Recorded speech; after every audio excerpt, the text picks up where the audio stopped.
Transmission begins. 5, 4, 3, 2, 1.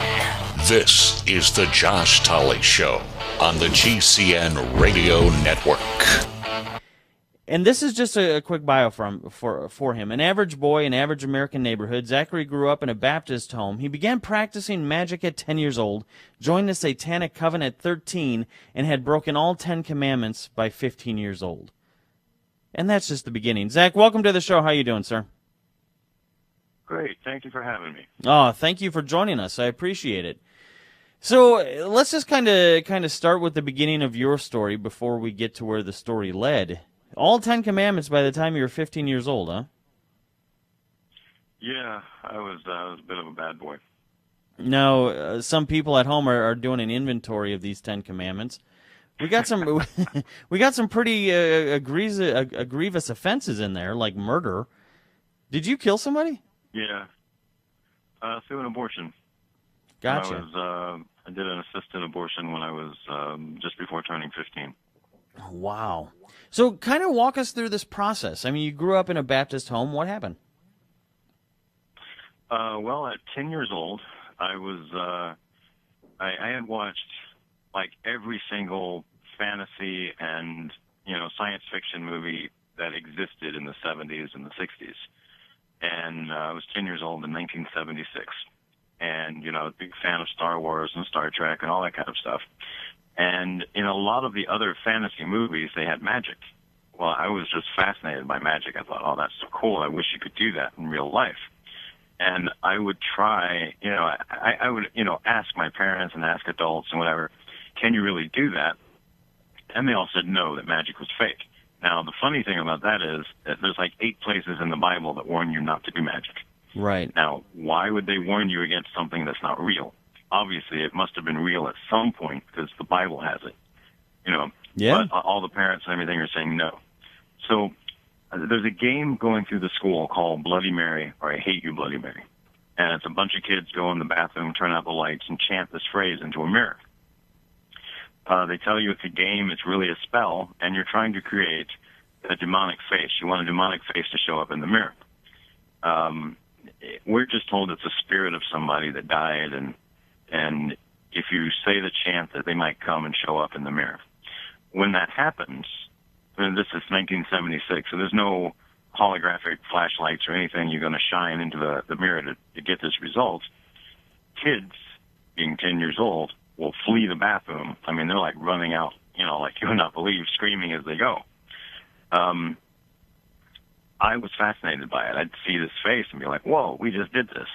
How did we conjure something like this? Okay, hold on. Wait, hold on. Fascinated by it. Hold on 1 second, because this is outside my typical wheelhouse here.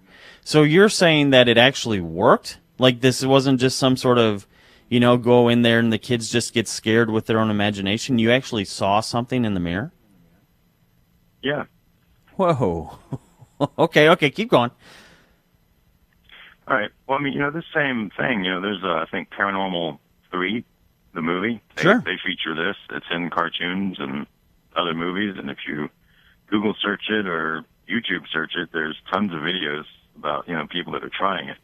Wow. So, we actually at that point, we had the Charlie Challenge. It wasn't called that. It had a different name. And there was a girl there that brought it to the school that she could get that top pencil to spin like a propeller, but nobody else could get that game to work. So it didn't go anywhere in our school. It didn't burn across the nation like it does now. And then while that is also going on, I play campaigns of Dungeons and Dragons every weekend. Okay, And Zachary, hold on 1 second, my friend. We're up against a break because we kind of came into this a little bit late. But stay where you're at because there's so many things that I want to cover. Folks, we'll be back right after this. All right, we're talking to Zachary King. Again, his website, allsaintsministry.org. You might be thinking, well, wait a second. If he was just talking about some weird spiritual stuff in a bathroom and his website's allsaintministry.org, well, guess what? There's a change in course coming. But first, we have to get to the crux of the situation. So, Zachary, pick up where you left off, if you could, please, sir. You're a young guy. You engage in these activities. That's a leap, though, between seeing something and experiencing something and deciding to put your life in that vein, isn't it, to pursue those things? There's a quote from Father Gabriel Amorth. He was the lead exorcist in Rome. Right, he's done like over 80,000 exorcisms, and he talks about it's a book about an interview he gave on Harry Potter. So this would have been like 15 years ago. Okay. But he says you start with an innocent young boy, Harry, who starts practicing magic, and all magic leads to the devil. So I was the innocent young boy, and I was doing some innocent magic, and all magic leads to the devil. So I'm doing this magic spell. I'm playing D&D every weekend, which when I played it, the books had real magic spells. Now they don't. And now they don't include that kind of stuff anymore. But back then, I guess they were trying to be more authentic. And eventually, I just kind of got the idea, okay, I'm playing magic in the game every weekend, and I'm doing this thing in the mirror that no one seems to be able to explain. I mean, people tell you not to do it, but why? It's like, well, just don't do it. Well, just don't do it doesn't cut it with me. You've got to give me a reason. And since they couldn't give me a reason, I just kept doing it. So I'm making this thing, this face is appearing. I'm playing this game every weekend, and it finally just occurred to me, hey, I wonder if I could do a magic spell in real life. So I thought, okay, I'm going to do magic in real life, and if it doesn't work, then I'm just wasting my time playing these other little games. I'm not going to do this anymore. So I thought, what can I do a spell for that if it works, no one gets hurt? So I thought about a spell for money. So I did a spell for money, and the next day I found a can of tennis balls with a $5 bill in it. And I thought, all right, $5, that's not bad. Tennis, I don't play tennis, but, now I've got 3 balls to play with and a $5 bill. So good thing, but could have been a coincidence. So the next weekend I did the spell again. Walking down the street, found a $10 bill in the grass next to the road. Okay, $15, 8 days, I'm doing pretty good, but it still couldn't have been a coincidence. Now, on the other hand, I am thinking I'm doing pretty good here because 1976, penny candy cost a penny. Right. Candy bars are 20 cents. Comic books are 15 to 20 cents. And these are my 3 favorite things to buy. So, I'm thinking I can buy quite a bit with $15. But still could be a coincidence. So I got to try it one more time. So I did the spell again. I always do my spells are all at home in my bedroom. Well, I've got my own private bathroom in my bedroom. So I go in my bathroom and I do the magic spell, and then I combine it with the Bloody Mary game. And when the face appears, I make sure that it understands, or I try to convey that I'm doing a money spell. So I've combined the two. The next day I go out and play. I'm running through this big parking lot, and something catches my eye, so I run over to it. And it looks like Monopoly money wrapped up really tight in rubber bands. So I put that in my pocket, and I go about playing. Later that night, I'm at home. I'm under the sheets, flashlight in my mouth, unraveling what I got. I took all the rubber bands off, opened it up, had a $100 bill. When I unraveled them all, I had 10 $100 bills. Whoa! So I'm 10 years old, and I'm worth $1,000. And images start going through my head that if I keep doing this, I could have a Lamborghini by the time I was 15, and which never happened. But just knowing that absolutely magic was real, and that I could do this spell every day for the rest of my life. Wow. Had me hooked. I was set on this is what I was going to do the rest of my life. So where did you? Oh, go ahead. I'm sorry. Go ahead. I was just going to ask. So where did it turn from you practicing alone to finding an organized system? If this was me, I would have no idea where to look for other people who practice the same thing. And we're talking about the 70s, so there wasn't Google. You can't Google, right. Satanic cult or something. So how did you find other people of like mind? Well, as you know, I kept saying that I played D&D campaigns every weekend. I had a set group of friends, a bunch of fellow nerds, and we'd all get together and play this game. Well, there was certain people that would come in and play sometimes, and they weren't always there. And one of these kids, when I was 12, came to me and said, "Hey, there's another group that I play with sometimes, and they play D&D every weekend, and they think magic is real. So they use real magic spells in their games, and they have a lot of fun. It's a lot of fun over there. So I was like, all right. So I checked them out, and it's this huge group of people. They meet up every weekend. They have barbecues at their house. They have an in-ground pool. They have like every fantasy and science fiction movie ever made. You know, they have, I love pinball machines and video games, and they had the actual machines there. They had like a real pinball machine, like what you know, find at like a youth center or a bar or something, you know, or, you know, real size video games. And I was just like, oh, that's so awesome. So, and there's a lot of kids, I mean, boys and girls that hang out at this place, and they're playing D&D every weekend, and it's just so much fun for me. I'm like, you know, sure, you know, I'll hang out with these guys. I started going over there for sleepovers, for parties, for, I mean, just hanging out. It was just so much fun. And Satanic Coven, recruiting kids, but it didn't seem nefarious in any way. You know, like my parents knew these people. They were fine with me hanging out there. And eventually, while I'm 12 years old, this kid tells me, hey, you know you're part of a Satanic Coven, right? I was thinking, there's no way. I've seen the movies from the 70s. They're all spooky and creepy, and people dressed in black clothes and chanting weird things and all this weird stuff, and these people don't do any of that. So I asked one of the adults, you know, and I was kind of like tongue-in-cheek, hey, this isn't really a Satanic Coven, is it? And the guy was like, actually, it is. You know, he's like, are you having fun here? I said, I'm having a great time here. He goes, well, you know, you're not a full member yet. If you'd like to be a full member, we can make you one. You know, I was like, well, what do I have to do? And he goes, well, there's 13 steps, and you've done most of them. So there's just a few more things to go. So my final steps were I had to have my thumb cut and sign a document in blood. And the document said that the blood of Jesus washed away all sin, but not mine. Jesus died for everybody, but not me. And that I could never seek God's assistance or help in anything. Even if I wanted to, I didn't have that option. I was selling my soul. Now, I got to tell you that it's impossible to sell your soul. But at 12, 13 years old, you're not the brightest bulb. So I went ahead and bought into that, sold my soul. They baptize you in a vat. They fully submerge you in a vat of pig's blood, and human urine.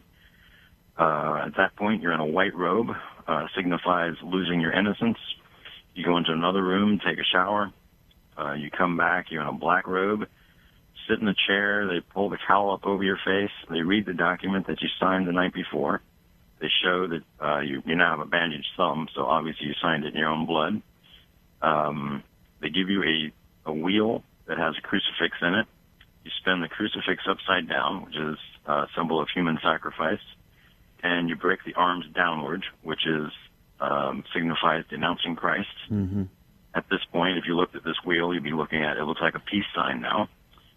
They take the document you signed and put it in with that, and they bind it all together. They claim that your soul is now attached to this, and they put it in a vault where you never see it again. And then there's a little party that happens afterwards, and you're officially a Satanist. Wow. Okay, that's a good place to take another commercial break. Wrap your head around that, folks. And you thought getting into a Baptist church was hard. Stay where you're at. We'll be back right after this. All right, Zachary, you have everybody just captivated with this story, and I'm really loving that this is going to end on a great note, but it's a process to get to that point. So you're 12, 13 years old. You just got initiated into this thing. You took a bath in blood and urine, signed the document with your own blood. Where does this path then take you? Well, they recognize that I love doing magic, so they have me, like, every person that practices magic has what's called the Book of Shadows, and it's like their favorite spells or spells that they do, but the way that they do it, the way they personalize it. So everybody's sharing their Book of Shadows with me. I'm going through and I'm doing as much magic as I can. And this is magic with ending in a K, not with a C. Magic with a C is like child's birthday party type magic. It's harmless. Yeah. You know, it's illusions or card tricks, sleight of hand, whatever.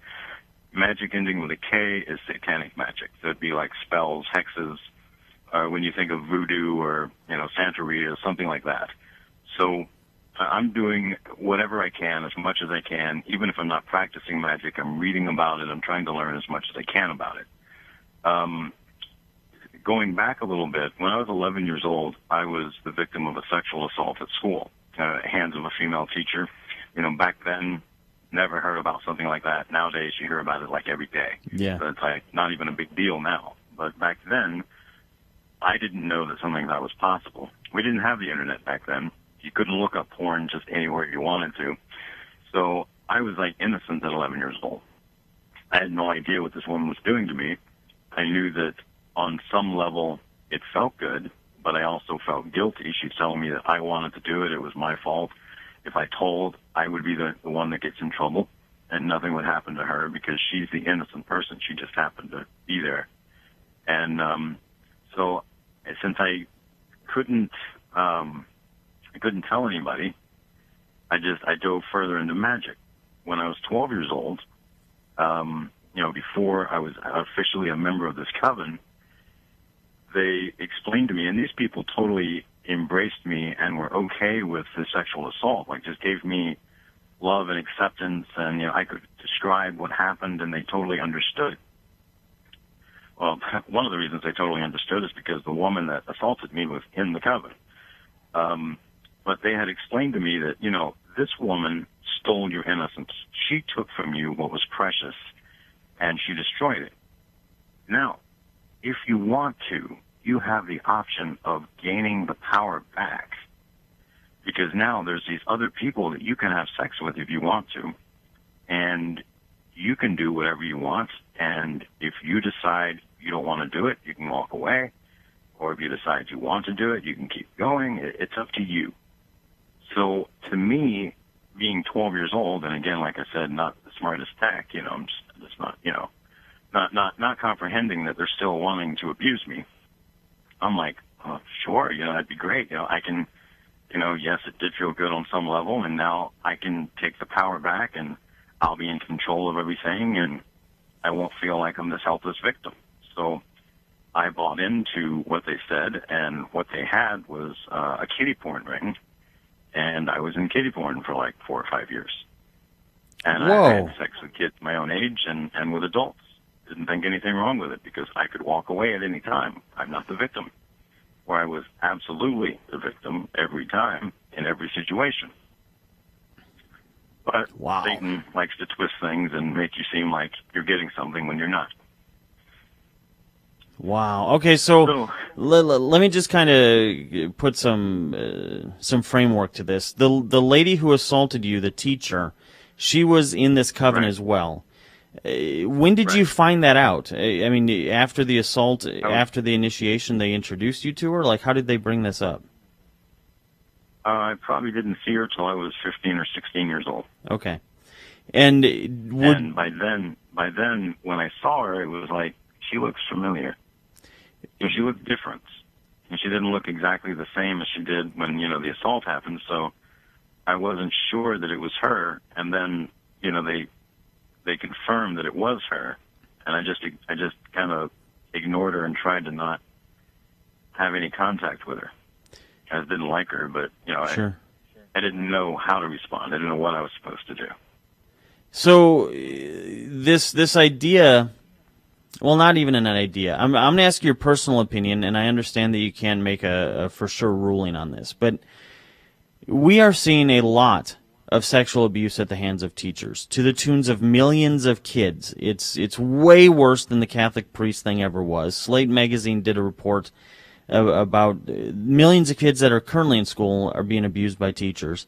We also see a separation of teachers and any sort of faith, or at least as we can tell.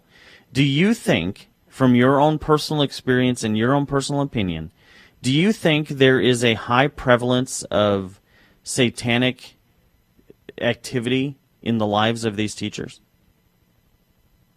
I think that any place where you have the chance to victimize somebody that can't complain, or that have a limited capacity in the power that they have, you attract a certain type of person. Like, if you know that kids, boys that are lacking their father would be a good target, then being a scoutmaster in that area would be ideal for a Satanist. As well as if you're looking to kill a bunch of innocent babies, then working in an abortion clinic would be perfect. Wow. So, this is... So yes, I think if Satanists are looking to abuse a bunch of children, then obviously working in a setting where there's a lot of children there is ideal. Do you believe that a lot of these people are actually Satanists? They just haven't gone through the ritual? Because you're talking about, the few extra steps that you needed to take to become official. But do you think a lot of these people are engaging in, say, 9 out of the 13 steps, and they just don't even know that they're part of this satanic epidemic? I think that a lot of people have the capacity to be full-on satanic, to be officially satanic, but yeah, they don't belong to an actual coven. Although, when you look at like a lot of big cases that happen in like preschools or in private homes where a bunch of kids are molested, a lot of times one of those people has a connection to a satanic cult or to a Wiccan cult, and you'll see one blurb about that in the newspaper, but they never go any further with it. They never investigate it. It's like, really, why is that? Yeah. You just heard that there might be something nefarious going on, but you're going to totally ignore that? It's like back in the 80s when they, quote, proved that SRA was false. That doesn't really happen. I work with counselors that can tell you that SRA is true, and they work with hundreds of people that are victims of satanic ritual abuse. So if it's not real and it doesn't exist, why do we have counselors that take care of them? Yeah, that's a good point. Okay, so you're at this point where you're getting involved in child porn. You're growing up to adulthood. Is there any point at adulthood where you start to say to yourself, wait a second, this is 7 flavors of crazy, I need to make a change, or was it full steam ahead? Well, I stopped in child porn. I was probably about 16 when I stopped, and I didn't necessarily stop because I wanted to. I stopped because I was starting to, even though I was young and geeky, I was starting to have a mustache, and I was looking a little older, so they decided that I looked too old to be in these movies anymore. And for the most part, when I was 16, I was having most of my sexes with adults, and now I'm starting to look like an adult, so, I'm no longer prime, meat for the victim, to be a victim anymore. Sure. So, but when I was 14, I just turned 14, and they said that we were going to have a sex orgy with all the males 12 to 15 years old and one female that was over 18. And the purpose was to get her pregnant, and then we would abort her baby in 8 or 9 months. And I said I thought that was cool, and but I went home because I was like, I didn't know what abortion was. I know my parents whispered the word abortion in front of me one time, so I thought it was a dirty word. And I went to the library. I looked it up in a dictionary first, and that didn't give me any clue. Well, Zach, hold on 1 second, my friend. Hold on 1 second. I'm up against a break. Man, that just got weird. That got scary and sad all at the same time. We're going to continue down this road right after this break, folks. Don't go anywhere.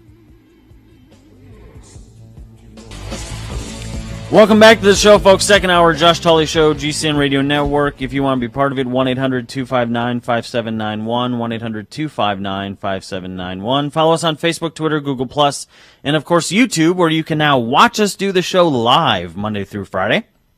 Just go to YouTube, type in Josh Tolley or Josh Tolley Show or the Josh Tolley Channel. All 3 of those will get you to where you need to go, and you can watch. All right, we have a very interesting show today, very interesting guest. His name is Zachary King. And if you missed the first hour, you're definitely going to want to go back into the archives and grab it. He is a former Satanist, not just a Satanist, but a upper echelon Satanist. And we're getting to the point where we're entering adulthood in his timeline story, and that's where it gets a little interesting for the rest of us. And Zach, I just kind of want to set this up because a lot of people are wondering about this. The reason why this is important, folks, the reason why you know some of you have written in and said, "Oh, Josh, I don't believe it," or whatever. It's kind of irrelevant, to be honest, because when we talk about Satanist, satanic influences, even if you don't believe it, one, doesn't mean it doesn't exist. Two, really important people around the world do, and they're the people who are making the decisions that affect you. So this is why topics like this are so vital. All right, Zachary, so take us to, you're now an adult, how do we get to Bohemian Grove, and kind of explain for those who don't know what that is and why it's important. All right. Well, when I left, I grew up in a small town, and which could be anywhere in the U.S. I left my coven. I graduated from high school, and I went to college, and I was looking for, I grew up in a small town that had a coven that was pretty big, and I thought, how am I going to find a bigger coven or another coven? And my first day at college was a Wednesday, and the student union was open, and they had all the political and social groups that want to recruit somebody else was there. So there's like a Baptist student union, and then there's like the Republican and the Democrat student union, and right there in the open was a satanic group, and I thought, wow, it's right here. It's easy to find. So I went to one of their meetings, and it was a group of kids away from home for the first time, and thought that Satanism was all about getting drunk, getting high, and getting laid. And I thought, well, okay, those can be tools of the devil, but that's not what I wanted. And I had heard that there was a satanic group that was out to rule the world. And I just thought that was the most amazing thing. If that really existed, that's what I wanted to be part of. So I contacted my original cult, and they put me in contact with Satan's World Church. And I was like, this is the name, Satan's World Church. Okay. So I go out and I find these guys. They give me an address and a phone number and all of that. So I go to one of their meetings, and even at the local level, their meetings are gigantic. Really? And I get involved with them, and I find out that I had seen, when I was about 13 or 14 years old, I saw this guy dressed like in a tuxedo, but maybe from the 1800s. And he had a walking cane, and his face was painted up. And I was just like, he looked like, I don't know, like somebody out of a comic book or something. But, I collected comic books as a kid, and he looked cool to me. He walked into an office, and I was just staring at him because I'd never seen anybody dressed like that. And he gave me a little wink, and he went into the room. So when I joined this coven, it wasn't the exact same person, but they had somebody there that looked like that. And the position was High Wizard. And I was like, oh, what a cool position. How do you get that? Well, the rumor is that Satan decides who the High Wizard is. The coven that I was in originally was led by high priests and priestesses. This coven, they don't recognize the high priest or priestess as having any power, because let's say that as a nerdy kid, I would have started my own coven, but no one will listen to me. No one will follow my orders. No one wants to do my type of magic. So I could be in a coven of one. And if I'm in a coven of one, that makes me the high priest. Gotcha. So you're claiming that you're a high priest, but you're not over anybody. You don't really have any power in that respect. So if you join this bigger coven, they recognize that, okay, you might have been a high priest for 25 years, or you might have been a high priest for a month. You might have really been over 2,500 people, or maybe you're just over yourself. Since they can't verify any of that, you don't have any power when you're there. The person in power there's a CEO, and there's a board of directors, and then there's between 1 and 10 high wizards in the world. You're handpicked by Satan, apparently. The CEO will send word that you're supposed to come before the board of directors, and they present to you what the high wizard is. I joined them when I was about 18. I became the high wizard when I was 21, which is pretty crazy because most people are in like their 40s or 50s when they're picked. So I guess I was like the youngest high wizard for a while anyway. And when you get there, they give you like a handbook, so there's like a rule book to what you do. And you basically, no one can tell you what to do, which in a sense makes you feel powerful, but you ultimately will have to practice magic. You have to do what you're told ultimately. So it's kind of like an illusion of power. No one follows you. You're not over anybody, but everybody's scared of you. And so in the rules, though, your first year as a high wizard, within the first year of you being a high wizard, you have to go to Bohemian Grove. Okay. Everybody that's a high wizard has to go at least their first year. And then after that, you may be requested. Like, there's a high wizard there every year, but it could be because either it's your first year or you're requested to go back because you did a good job for somebody. What do you mean by good job? Like, what, as a high wizard, what would you do at Bohemian Grove? Other than the cremation of care, there's other magic events that happen there. There's open magic spell work that happens at the Owl, and then there's also private spell work that happens behind closed doors. So you're asked sometimes to mediate two people that don't get along but need to get along because they have to move some agenda forward. Okay. So you're called in sort of like as a judge or a mediator between those two things. So you get those two people to play nice with each other. Or, you're trying to get some mega road built through some place that would be worth billions of dollars to somebody, quite possibly yourself. And the person you're trying to work with, or the people you've been trying to work with, aren't cooperating. So you want to call in the high wizard to do a spell for you so that either it's somehow smoothed over or maybe the person that's standing in your way disappears in some way. Unreal. But you don't want to get your hands dirty. You don't want to actually go out and drop them off a boat into shark-infested waters. But you'd like for some accident to happen to that person. Do people you who call the high wizard. do I do a magic spell for you. That's just crazy. Do people who attend Bohemian Grove, do they know what it is? I mean, there's this illusion, that some president or something goes, and he doesn't really know what it is. It's just a camping event with a bunch of rich people. But do they really know that this is spiritual and it's satanic? There's a video on YouTube of President Nixon. It's a recording, audio between him and somebody on a phone call, and he mentioned that he wouldn't be going back because there were too many bleeping. He used a derogatory term for homosexuals. Gotcha. I mean, he at least understood that part. That there's open homosexuality there. They hire gay strippers, gay porn stars, and sometimes just gay hustlers off the street to come in and entertain. All right, Zach, hold on one second, sir. We're up against another break. Man, this is getting weird. We'll be back right after this. All right, we're talking to former High Wizard Zachary King about practices at Bohemian Grove at the moment. Great story and bio. Go to the first hour and grab his testimony up to that point.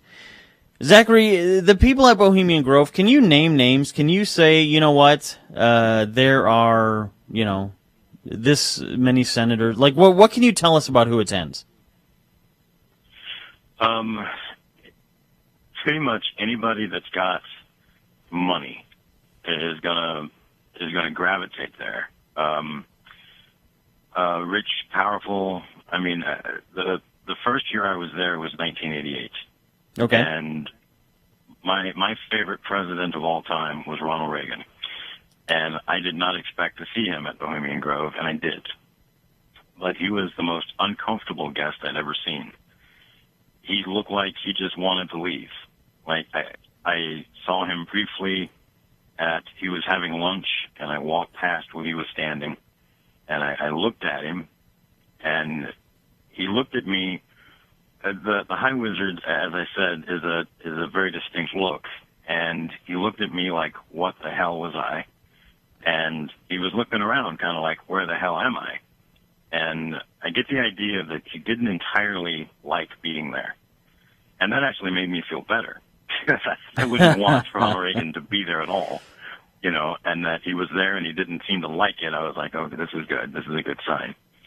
But I've seen the Bushes there. I had not seen. I don't know that I would have known Jeb Bush at that point. So I don't know if I saw Jeb or not. I know I saw George and W. I've seen Bill Clinton. I've seen. I saw it's a men's only event. Hillary showed up at one of the events. She walked on property to tell Bill something, and she got escorted off the property by security. Wow. Wow. Let's see. And I've seen, I saw the current president back in the 90s before, I think it was before he was even in office, it seemed. I mean, it was probably around 95 or 96, something like that. Yeah, might have been earlier. There's some weird history. There's some weird history with Barack Obama. There's reports that Henry Kissinger was talking to Barack Obama as early as when Barack was still in college, and that just kind of sets off this rabbit trail of, you know, how long has this been planned and all that sort of stuff. But we have a bunch of questions that have come in for you, and I kind of want to get to some of those, especially with only 2.5 segments left. And you know, you mentioned the fact that early in your involvement in this, there was a practice of getting a woman pregnant and then aborting the baby. And people are like, well, you know, that's not true. But that's exactly where we get Easter from. That's what the Easter celebration is. That's why Easter eggs are dyed red. I mean, that practice has been going on. It's been going on a long time. But one of the questions that keeps coming up is Burning Man. So you have Bohemian Grove for the rich people. Is Burning Man a satanic event in your perspective? Burning Man, to me, it represents a couple of things.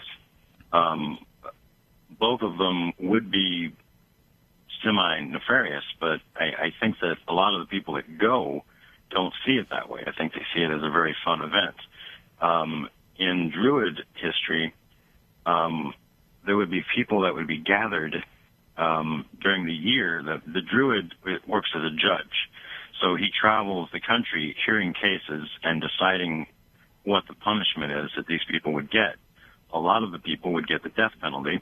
At the end of their season of traveling around, all these people they're all gathered together as he goes from place to place, and they're put inside of a giant wooden figure that they burn. So they literally catch this thing on fire and kill everybody that was guilty, and they offer this up to whatever god they're offering it to. But they kill all the guilty people, which is basically a large Burning Man. You know, if you've ever been to Burning Man, there's a lot of sexual promiscuity that happens, and just a lot of overall debauchery. There's a lot of drug use. There's a lot of sex, but I mean, it's possible that you could go and not be involved in that. You know, it's just like not everybody that went to Woodstock was, you know, on LSD or Truman or high, and although I would imagine a large portion were, you know, it's possible to go to an event and not be involved in everything bad that's happening there. Sure. You know, whether it is a true satanic event, I don't know. But it seems that, you know, those events are like what you make it. Yeah. Yeah, well, it's kind of like, you know, your 90-year-old neighbor who's a Mason. You know, he's not part of the grand secret. He's just joining a bunch of other old friends down at the local lodge there. So yeah, that makes sense. In terms of human sacrifices, have you witnessed any real human sacrifices? Because I heard that they actually still do this. They go to graveyards where they know there's going to be a funeral. They sacrifice an infant or a baby. Then they dig underneath where the casket of a regular funeral is going to be held. That way nobody will ever find the body of this child. Are there still human sacrifices going on in America? Yes, there still are. I mean, it doesn't have to be. I mean, there are There are. It's not just Satanists. I mean, well, basically, in my mind, when I was learning magic, I learned all types of magic. Anything that I could learn, that's what I wanted. Because as a high wizard, you practice whatever will work for you. So if a Santeria spell will work best in a particular case, then you want to use that. If a voodoo spell works, great, use that. If a Wiccan spell will work, I doubt that will really work for you, but, if you want to use a Wiccan spell, then go ahead and do that. So there's all the different types of modalities of magic that there are.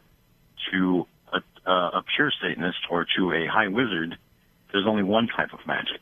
There's satanic magic. So just practice whatever kind you want and do whatever you're going to do. Do as thou wilt. So doing like a baby buried under a coffin, that may be a particular type of Satanist that does that. That wasn't the cult that I was in. They wouldn't have done that. They wouldn't have killed a baby that was outside the womb. But they've killed plenty that were inside the womb. Yeah. And there's other cults and there's other branches of magic that will overtly kill people. I mean, voodoo and Santeria both kills people that are living, adults that are living. Unreal. Bodies are found around the world, pretty much, that have been victims of some kind of satanic ritual. You're absolutely right. And I remember maybe a year and a half ago, there was a string of murders where they weren't allowing the media to show up because next to the body or next to the body parts, there were typically drawings etched in the dirt around them. And it was some sort of occultic symbology, but they didn't want the media reporting on that. Do you think this is a lot more widespread than we realize? Yes or no, and then we got to take a break. Yes. Yes. All right. Folks, stay where you're at. 2 more segments left. I'm telling you, a lot to cover with this great guest. We'll be back right after the break. Zachary, there's so much stuff to cover. I'm gonna try not to cut you off too much, but I know I only have 2 segments left. I'm gonna give your website again, allsaintsministry.org, allsaintsministry.org. So lots of questions. The first question was about Easter. Josh, is that really where Easter came from? I thought it was about the blood of Christ on the egg. No, it's actually a ritualistic sacrifice. That's what it is. But anyway, that's a whole show in and of itself. A common question that's been coming up, Zachary, is celebrities selling their souls. We always hear that. Is that really happening? In order to become a pop star or a movie star, is there a lot of soul selling going on?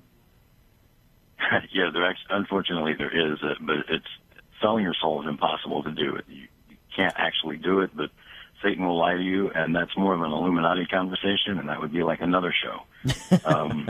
But that's more of an Illuminati thing and not a Bohemian Grove thing. Well, now you just got yourself invited back in, so we're going to have you back on to talk about that. Saturn. A lot of people are talking about Saturn. Saturn has become kind of like this idol for a lot of people. What's the deal with Saturn? Is there any connection here? I have no idea. All right. That one's new to me. All right, so we'll take that off. You mentioned the Wiccan spells. You kind of chuckled and said, yeah, those probably won't work for you. What's the difference between Wicca and what you're talking about?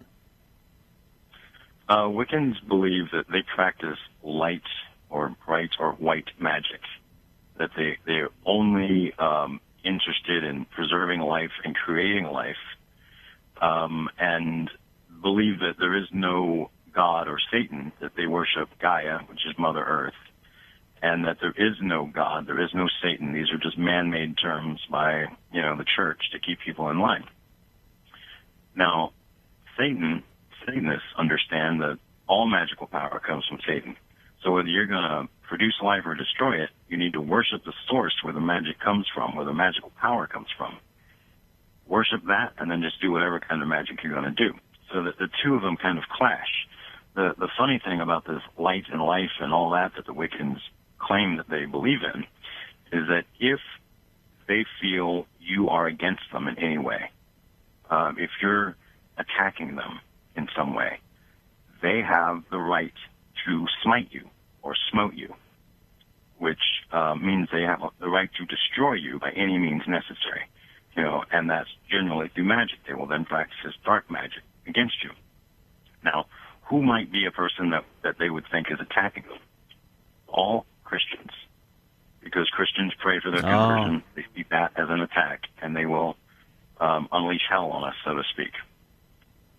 Wow. Now, Okay. as well, as much as they claim that they're in favor of life, and this is all the good stuff that they do, at a Planned Parenthood about 2 weeks ago, they showed up and said that abortion is a woman's sacrament. So they're putting it on the same level as something holy. Wow. Okay. That made me mad. Whew. Okay. So another question that keeps coming in, the James Randi $1 Million Challenge. If magic is real, why has nobody from this branch of Satanism ever claimed the $1 Million prize? Because most people from this brand of magic are secretive, and they're out to rule the world, and you can't rule the world truly if somebody knows who you are and that you really exist.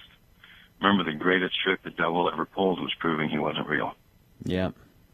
Yeah, there's a lot of truth to that. September 23rd, it seems to be a popular date for doomsdayers right now, thinking the world's going to end. Is there any connection to that in any form of Satanism? Is that a date of importance? Around that same date is when they start kidnapping people for Halloween, but if the world ends on that date, then there won't be any sacrifices on Halloween. What do you mean they start kidnapping people for Halloween? Halloween's a big satanic sacrifice day. I thought it was an urban legend. There's a town near where I am that actually banned trick-or-treating.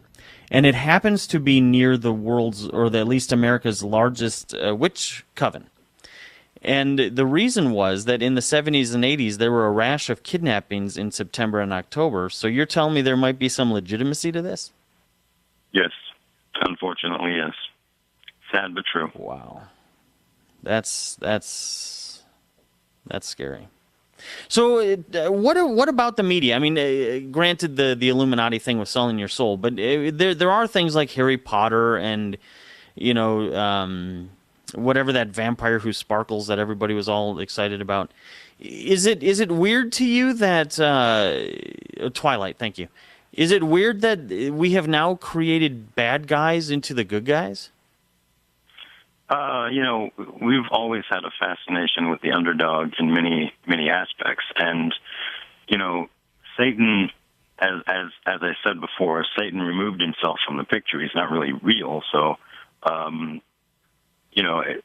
now things that the Bible tells you that what was good is now bad and what was bad is now good. So we had this prediction from 3,000 years ago that these things were going to be. Now we're there. Surprise.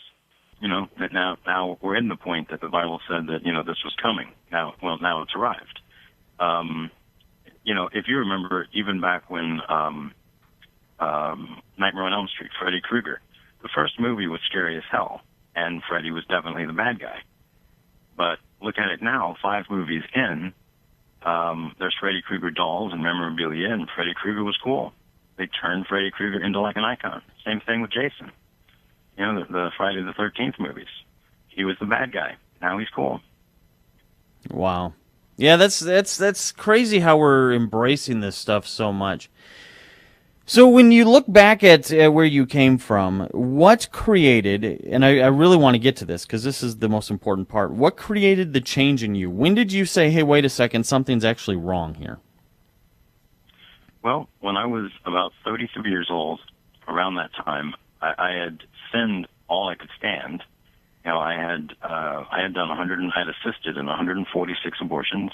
I had broken up or split a bunch of churches, and I was kind of just tired of what I was seeing. It wasn't fun anymore. When I first started sinning, it was fun. And I compare it to working in a candy store. When you first get there, it's fun and exciting and bright colors and just, candies that you love, your favorite candies, and then candies you've never tried before, and you just want to try everything. And after 30 days, you're like, oh my God, when is this going to end? And if you've been there for a few years, it's like there's nothing new under the sun, and you're tired of working there. Now it's just a paycheck.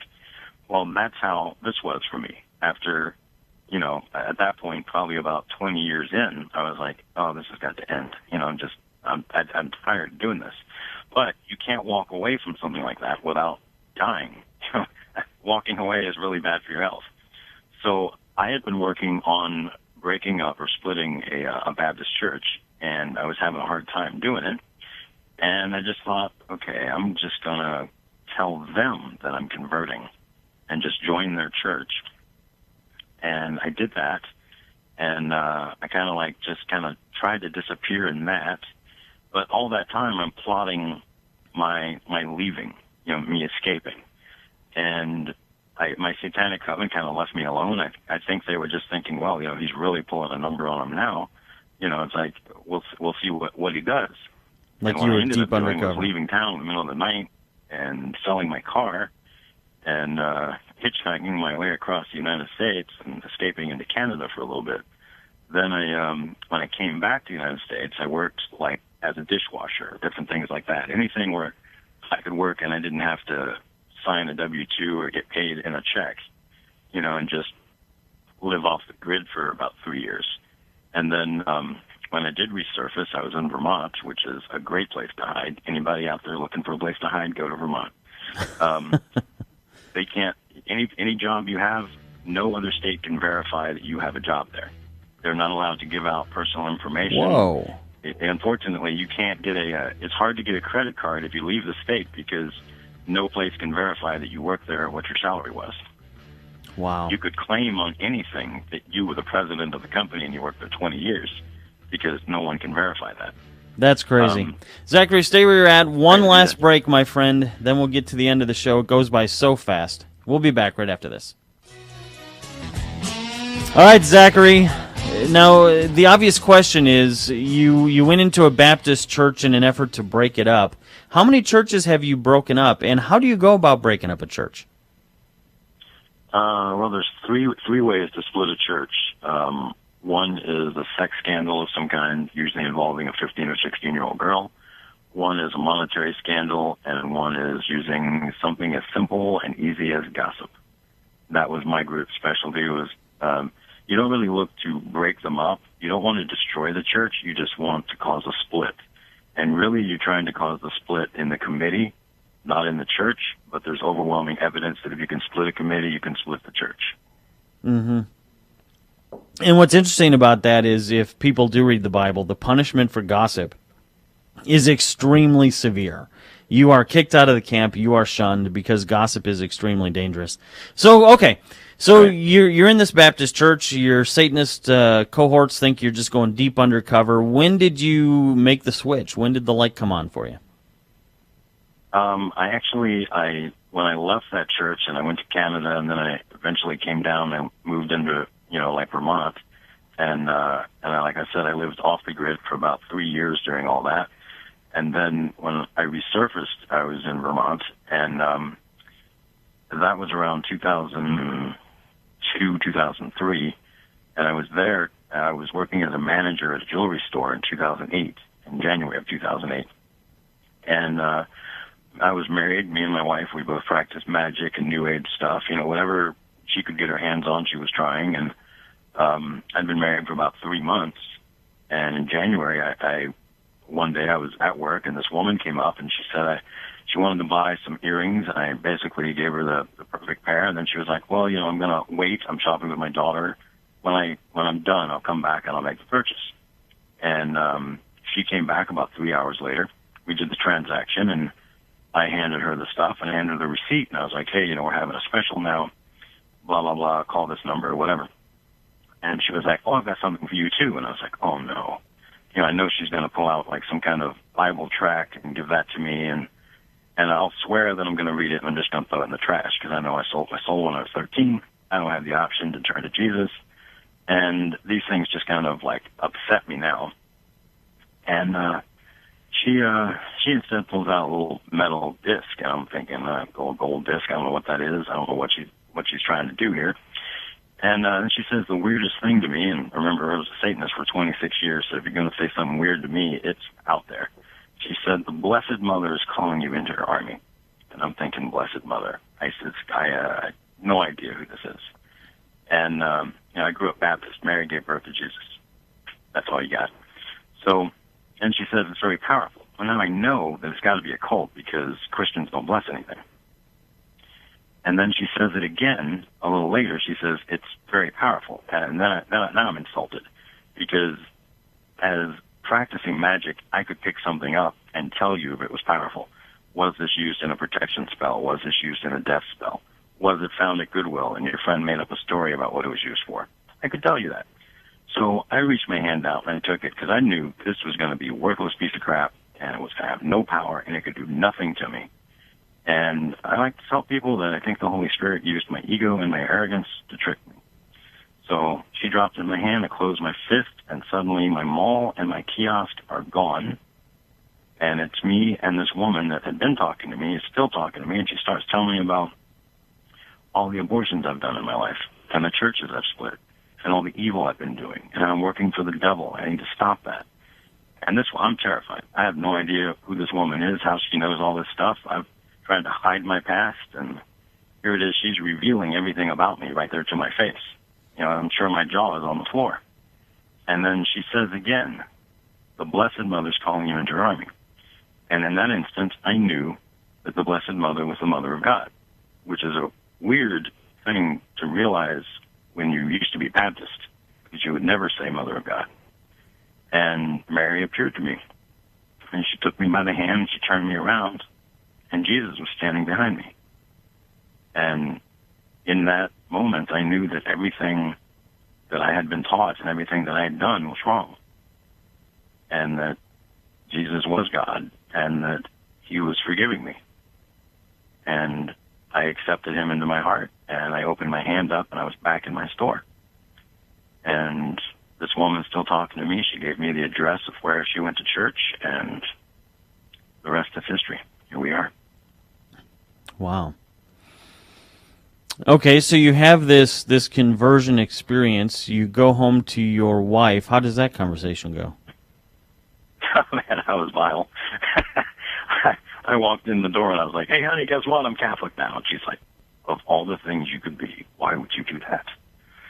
The initial day didn't go very well for me, but she eventually, we started going to the church like 2 days later, and we went to daily mass, and we came into the church at the same time. We both entered the church in May of '08, like official members, officially Catholic. Wow. So you've been Catholic now for a while. Have you had any residual pushback from the satanic, either individuals that you have been associated with or the satanic forces that used to be your, I don't know, the entities that you would interact with? Has there been any satanic resistance to your conversion? Quite a bit. It's a regular thing. If you Google search me, there's other interviews and articles that have come up, and there's always pushback or blowback from the other side. There's quite a bit of attack. They actually recently, a large article came out about me that went viral probably about 3 weeks ago, and Satanists published my address on the internet, and I had death threats. Wow. So why? Anybody interested in? Yes? No, go ahead. Finish what you were going to say. I say anybody interested in that article, it's lepantoinstitute.com, and it's about the abortion scandal that's going on. What do you say to the people who say, "Okay, I'm tracking with you. You were in a satanic cult. You leave and you go to Catholicism." For those who are outside Catholicism or who have left, they see a lot of that same symbology, a lot of that same sort of activity happening. Is it possible, or have you entertained the idea that you left one form of the same thing and just went to the other side of the coin? I I'm not sure I understand the question. Well, when we have, like Catholicism, for example, is not really the biblical expression of that religion. I mean, there's, for example, the symbology, the fact that Jupiter is the statue that they now call Peter. You have the obelisk, which is a satanic symbol going way back to Babylon and ancient Egypt as a phallic symbol. Is there any concern that you have with the fact that a lot of Catholicism is based on sun god worship, where a lot of the satanic rituals came from in the first place? No, and here's a weird thing. In line, I think, with what you're discussing. If you look at all the satanic activity that's happening now, like the Baphomet statue that has gone from the courthouse in Oklahoma to Detroit. Mm-hmm. And if you look at the Satanists are coming out saying that they're going to have more satanic churches erected all around, and that they tried to have a black mass at Yale, and that was shut down. But then they did have one in Oklahoma City, and it was made public. Anybody could come to it. Well, that's black mass. They want to get a consecrated host. Now, for those of you that aren't Catholic, the Catholics believe, and I believe, that the consecrated host is the body and blood, soul and divinity of our Lord Jesus Christ. Now, we can argue that all day, but that's another show. The Satanists can tell a consecrated host from an unconsecrated host.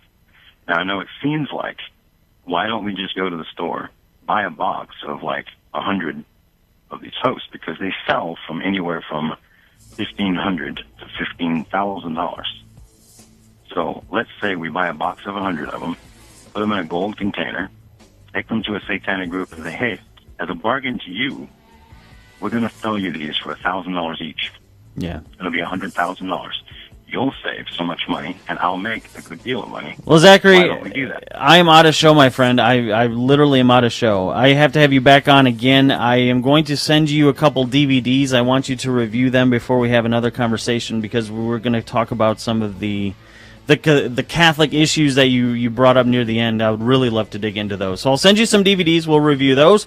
We'll talk about Illuminati in media next time as well. And I appreciate your time, sir. All right, folks, that does it for today. We are out of here. It went by fast. Remember, no victim, no crime. Look into jury nullification. Today, tomorrow, and as always, may your path lead to heaven, and may freedom follow in your footsteps. Hey, thanks for watching. If you loved what I had to say, then subscribe right here. If you hated what I had to say, subscribe right here. It's fun being mad on social media, isn't it? Either way, I'd love to hear from you. Send me an email right there.